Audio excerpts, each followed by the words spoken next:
Le plus difficile dans le processus pour la plupart des gens, c'est le premier 100 000 $. Si vous partez de zéro, atteindre 100 000 $ est un long combat. Épargner et investir votre premier 100 000 $ transformera votre vie de manière que vous ne pouvez pas encore imaginer. Vous allez découvrir pourquoi dans cette vidéo, mais ne prenez pas seulement ma parole pour argent comptant. Ceci est un conseil provenant du milliardaire et légendaire investisseur Charlie Munger. Si vous connaissez quelque chose à propos de Charlie Munger, vous savez qu'il avait un certain talent avec les mots. Munger s'est vu une fois poser une question par un jeune homme sur son meilleur conseil pour devenir riche rapidement. Le jeune homme était frustré que sa valeur nette n'augmente pas au rythme qu'il souhaitait. Munger a été posé cette question devant une audience de milliers de personnes lors de l'une des légendaires réunions annuelles des actionnaires de Berkshire Hathaway. L'audience était silencieuse d'anticipation, penchée en avant pour entendre la sagesse de l'un des plus grands esprits financiers de la planète. La réponse de Munger a choqué l'audience. Au lieu d'une formule compliquée ou de conseils d'investissement obscurs, la brillance du conseil de Munger résidait dans sa simplicité. Voici ce que Charlie a dit. Le premier 100 000 $, c'est difficile, mais vous devez le faire. Cela a certainement attiré l'attention de l'audience. Il n'en est pas resté là. Il a continué en disant « Peu importe ce que vous faites, que cela signifie marcher partout et ne rien manger qui n'ait été acheté avec un coupon, trouvez un moyen d'atteindre votre premier 100 000 $. Après cela, vous pouvez relâcher un peu la pression. Fondamentalement, ce que Munger dit ici, c'est qu'il est extrêmement important pour vous d'épargner et d'investir votre premier 100 000 $ le plus rapidement possible. Vous devez faire tout, ce qu'il faut, légalement et éthiquement bien sûr, pour atteindre ce cap des 100 000 $. C'est de loin la première étape la plus difficile sur votre chemin vers la constitution de votre richesse, et chaque étape subséquente, 200 000, 500 000, 1 million, même 10 millions, devient de plus en plus facile. Dans cette vidéo, nous allons expliquer pourquoi tout change une fois que vous atteignez 100 000 $. Les principes de création de richesse que Charlie Munger prenait et, surtout, les mesures pratiques que vous pouvez prendre pour atteindre votre premier ou même votre prochain 100 000 $. Restez jusqu'à la fin de la vidéo, car nous avons réservé ma suggestion préférée de Munger pour atteindre votre objectif de 100 000 $ en matière de constitution de richesse. La raison pour laquelle M prônait si fermement l'atteinte de cette marque de 100 000 $ le plus rapidement possible a à voir avec les deux mots les plus puissants dans l'investissement. L'intérêt composé. Comme vous êtes sur le point de le voir, l'intérêt composé va devenir votre meilleur ami quand il s'agit de votre parcours de création de richesse. Une fois que vous comprenez vraiment le concept d'intérêt composé et l'influence puissante qu'il peut avoir sur votre valeur nette, vous ne verrez plus jamais l'argent de la même manière. La définition technique de l'intérêt composé ne rend pas justice à sa magie transformative. L'intérêt composé est l'intérêt sur un prêt ou un dépôt calculé sur la base à la fois du capital initial et des intérêts accumulés des périodes précédentes. Au lieu de cette définition technique ennuyeuse, je pense que les merveilles de l'intérêt composé sont mieux expliquées à l'aide d'un exemple de l'associé commercial de Charlie Munger, Warren Buffett. Buffett compare l'intérêt composé à une boule de neige roulant sur une longue colline. Imaginez que vous êtes au sommet d'une énorme colline couverte d'une épaisse neige humide. Vous faites le dur travail de faire la première petite boule de neige alors que vous êtes au sommet de la colline. Vous roulez ensuite la boule de neige en bas de la colline et regardez-la aller. À chaque roulement, la boule de neige ramasse de plus en plus de neige et devient de plus en plus grande. Au bas de la longue colline, la boule de neige est massive par rapport à la petite boule de neige avec laquelle vous avez commencé. Vous n'avez fait aucun effort supplémentaire, à part simplement faire la petite boule de neige au départ. Après cela, tout. Ce que vous avez fait, c'est la rouler en bas de la colline, et laisser le temps et la gravité faire le travail pour vous. Le même concept s'applique à l'intérêt composé et à la constitution de richesse. Pour illustrer ce que je veux dire, laissez-moi vous présenter John et Matt. John et Matt ont tous deux 20 ans, chacun a un bon emploi et s'en sort assez bien financièrement. Il n'y a qu'une seule différence clé entre John et Matt. John a entendu ce conseil de Charlie Munger sur l'importance de vos premiers 100 000 $ et l'a vraiment pris à cœur. John s'est engagé à faire tout ce qu'il fallait pour atteindre ce cap de 100 000 $ le plus rapidement possible. Il est devenu frugal et a été intentionnel dans la manière dont il dépensait chaque dollar. Il a même travaillé davantage pour pouvoir augmenter le montant d'argent qu'il pouvait gagner. Tout ce dur travail a payé et John a atteint la marque magique de 100 000 $ à seulement 25 ans. Matt, en revanche, n'a pas vu cette vidéo, donc il ne savait pas qu'il était important d'épargner et d'investir 100 000 $ le plus rapidement possible. Matt s'est contenté de gérer son argent. Il n'a pas surveillé ses dépenses et n'était pas intentionnel dans l'épargne d'argent. Heureusement pour Matt, il avait un très bon emploi et a finalement réussi à atteindre la marque de 100 000 $. Cependant, ce n'est pas avant que Matt atteigne 35 ans, soit 10 ans après son ami John. Supposons que ni Matt ni John n'aient ajouté un seul dollar de plus à leur compte d'investissement une fois qu'ils ont atteint 100 000 $. Combien pensez-vous qu'ils auraient chacun quand ils auront 65 ans? Pour les besoins de cet exemple, supposons un rendement annuel de 10%. À 65 ans, Matt aura 1 740 000 $ assis sur son compte d'investissement. Pas mal du tout. Matt est millionnaire malgré n'avoir jamais contribué un autre dollar après avoir atteint son cap de 100 000 $. C'est impressionnant. Rappelez-vous, Matt et John ont tous deux eu 100 000 $ dans leur compte d'investissement. La seule différence est que John a atteint ce cap 10 ans avant Matt. Combien d'argent supplémentaire pensez-vous que John a dans son compte par rapport à Matt? Quelques centaines de milliers de dollars de plus. Peut-être 1 million de plus si John a de la chance. Et pas du tout. John a un énorme 4 530 000 $. Près de 3 millions de dollars de plus que Matt. Tant John que Matt ont contribué exactement le même montant d'argent jusqu'au dernier dollar. Et tous deux ont généré le même rendement. La seule différence est que John a atteint le cap des 100 000 $ avant Matt. J'espère que vous comprenez maintenant pourquoi Charlie insiste tellement sur le fait d'atteindre vos premiers 100 000 $ épargnés et investis le plus rapidement possible. Plus vous y arrivez rapidement, plus vous donnez de temps à l'intérêt composé pour faire sa magie. Maintenant que nous avons établi pourquoi atteindre le cap de 100 000 $ le plus rapidement possible est si important, je veux passer le reste de la vidéo à parler de comment vous pouvez y arriver. Des leçons pratiques de Charlie Munger, sur comment des gens ordinaires peuvent bâtir une richesse incroyable.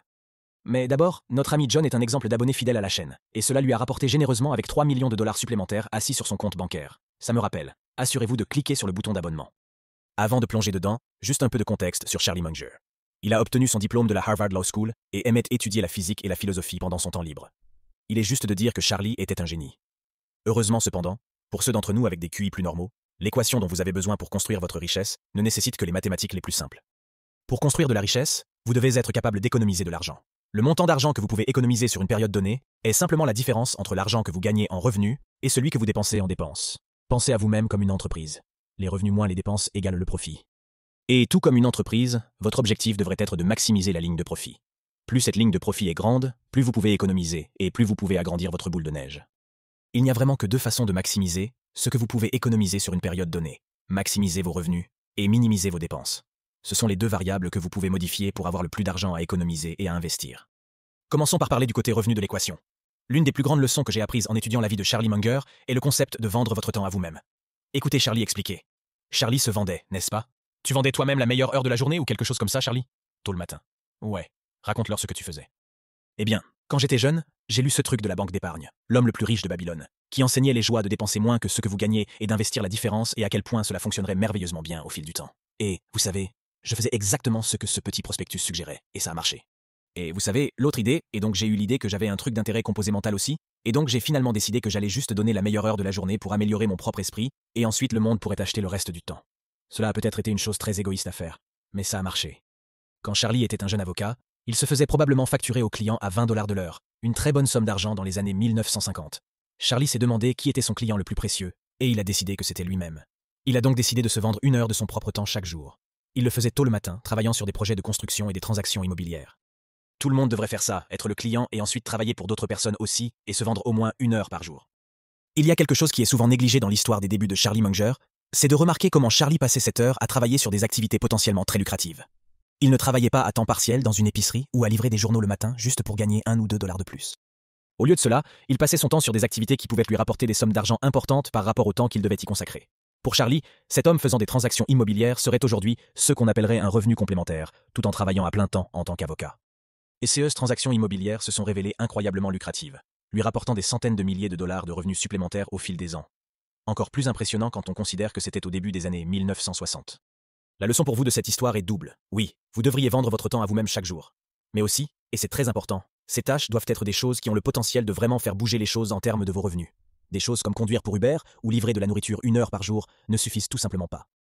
Pour Charlie, cette activité était l'immobilier. Un modèle mental qui peut être utile pour déterminer quelle activité pourrait valoir la peine que vous passiez du temps dessus est d'imaginer un diagramme de Venn avec 3 cercles. Ce que vous faites bien, ce que vous aimez faire et ce qui est valorisé monétairement par la société. Chaque personne est différente, mais vous voulez trouver quelque chose à l'intersection de ces 3 cercles. Les mathématiques derrière le fait de vous vendre 1 heure de votre temps chaque jour sont très convaincantes lorsqu'il s'agit de construire votre richesse. Imaginez quelqu'un qui gagne 5 000 $ par mois et dont les dépenses s'élèvent à 4 000 $. En utilisant notre équation de construction de richesse précédente, cette personne pourra économiser et investir 1 000 $ par mois. Cependant, disons qu'elle est capable de générer un revenu supplémentaire de 500 $ par mois en mettant en œuvre cette stratégie de Charlie. C'est si puissant pour aider à économiser de l'argent, parce que toutes les dépenses de cette personne sont couvertes par le revenu de son emploi quotidien. Cela signifie que chaque dollar gagné grâce à cette activité secondaire peut aller directement dans son compte d'investissement. Maintenant, au lieu de pouvoir investir 1 000 $ par mois, cette personne peut investir 1 500 $ par mois grâce aux 500 $ supplémentaires de revenus qu'elle a générés. Le revenu de la personne n'a augmenté que de 10%, passant de 5 000 $ par mois à 5 500 $ par mois, mais le montant qu'elle économise chaque mois augmente de façon spectaculaire de 1 000 $ à 1 500 $ par mois. Voilà exactement pourquoi le concept de vendre votre temps à vous-même peut être extrêmement puissant pour vous aider à progresser vers votre premier ou même votre prochain 100 000 $. Je veux maintenant passer à l'autre partie de l'équation de création de richesse, minimiser les dépenses. Dans l'un de ses discours désormais emblématiques, Charlie a donné une liste des secrets d'une vie heureuse. Sur cette liste figurait le fait de ne jamais dépenser plus que ceux que vous gagnez. Écoutez Charlie expliquer. Une autre chose, bien sûr, qui nous fait défaut, c'est le biais auto-servi. Vous pensez que le petit moi a le droit de faire ce qu'il veut faire. Par exemple, pourquoi le petit moi ne devrait-il pas dépenser plus que mes revenus? Eh bien, il y a eu une fois un homme qui est devenu le compositeur le plus célèbre au monde. Mais il était totalement malheureux la plupart du temps. Et l'une des raisons était qu'il dépensait toujours plus que ses revenus. C'était Mozart. Si Mozart ne peut pas s'en sortir avec ce genre de comportement idiot, je ne pense pas que vous devriez essayer. Lorsqu'il s'agit de créer de la richesse, cela n'a pas d'importance combien vous gagnez, cela importe combien vous gardez. L'un des plus grands destructeurs de richesse est dû à un phénomène appelé l'inflation du train de vie. C'est lorsque, à mesure que les gens gagnent plus d'argent en progressant dans leur carrière, leurs dépenses augmentent proportionnellement. L'inflation du train de vie est une grande raison pour laquelle tant de gens avec de hauts revenus vivent encore de paix en paix. Permettez-moi de vous montrer les chiffres derrière la raison pour laquelle l'inflation du train de vie est le plus grand obstacle qui empêche la personne moyenne d'atteindre la marque de 100 000 $. Revenons à nos amis précédents, Matt et John. Matt vient de rejoindre la population active et a décroché un emploi avec un salaire de départ de 65 000 $. Matt est extrêmement ambitieux et travaille assidûment à son travail jour après jour. Grâce à des responsabilités supplémentaires et à quelques promotions bien méritées, Matt double son salaire à 130 000 $ par an au bout de 10 ans. Avec cette augmentation de salaire, Matt a également augmenté ses dépenses proportionnellement. Il vit dans une belle maison, conduit une voiture coûteuse, mange dans des restaurants chics et va en vacances extravagantes. Malheureusement, Matt vit toujours de paye en paie, malgré son salaire de 6 chiffres. John, d'autre part, a également obtenu un emploi avec un salaire de départ de 65 000 $ par an. Cependant, au lieu d'augmenter ses dépenses proportionnellement à mesure qu'il gagnait plus d'argent, John a gardé dépenses aussi basses que possible. Il est resté dans un appartement bon marché, a acheté des voitures d'occasion bon marché et a rarement mangé au restaurant. Même lorsque John a doublé son salaire à 130 000 $ par an, il n'a pas augmenté ses dépenses. En conséquence, John est en mesure d'économiser et d'investir une quantité énorme d'argent chaque année. En fait, John atteint la marque de 100 000 $ seulement 5 ans après avoir commencé à travailler, bien avant Matt. Le plus surprenant est que John a continué à épargner et à investir de plus en plus d'argent chaque année. À 65 ans, John est assis sur un compte bancaire de plusieurs millions de dollars. Tout cela grâce à la décision initiale de garder ses dépenses aussi basses que possible. La morale de cette histoire est que l'inflation du train de vie peut vraiment être votre plus grand ennemi lorsqu'il s'agit de construire votre richesse. Vous avez vraiment besoin de garder un contrôle sur vos dépenses, peu importe combien d'argent vous gagnez. Sinon, vous serez toujours coincé dans le cycle de vie de paye en paye, peu importe combien d'argent vous gagnez. C'est la seule façon de bâtir une richesse significative au fil du temps. En conclusion, je veux que vous sachiez que c'est tout à fait possible pour vous d'atteindre votre premier 100 000 $ épargnés et investis le plus rapidement possible. Si vous suivez les leçons pratiques de Charlie Munger, vous pouvez accélérer le processus. Vendre votre temps à vous-même est un excellent moyen d'augmenter vos revenus, tandis que garder un contrôle sur vos dépenses est crucial pour atteindre cette marque de 100 000 $ aussi rapidement que possible. Plus vous y arrivez tôt, plus l'intérêt composé a de temps pour faire son travail magique. Une fois que vous atteignez cette marque, vous avez franchi la première étape vers la construction de votre richesse. Vous avez déverrouillé le secret pour laisser l'intérêt composé faire le gros du travail pour vous. Alors maintenant, allez-y et atteignez ce premier 100 000 $.